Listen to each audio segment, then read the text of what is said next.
زندگی. پرسیدم از بلند نگاه حیات چیست؟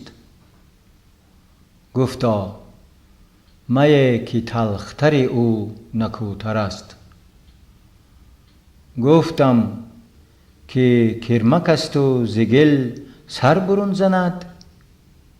گفتا که شعله زاد مثل سمندر است.